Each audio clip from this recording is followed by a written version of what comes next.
Magandang araw po sa inyong lahat. Dito naman po sa video namin ito ay ipapakita ko sa inyo. Kapag kayo po ay sinisinok, ano po ba ang gagawin? Ano ba ang pipindutin? Una sa lahat po, ang kadalasan ay umiinom po tayo ng tubig.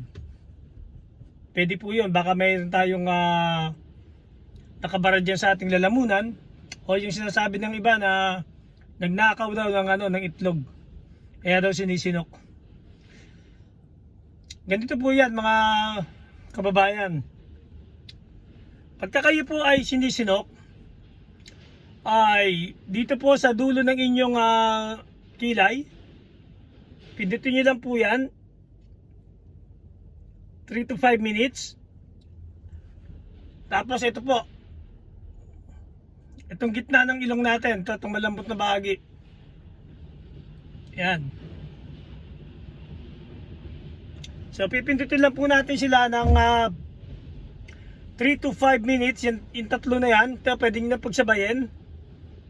Yung dulo po ng kilay natin at saka ito, at makikita nyo po unti-unting nawawala po ang hiccups nyo, yung pag sinok-sinok nyo. Ito po ay simple lang. Umaasa po kami na meron po kayong muling natutunan sa amin.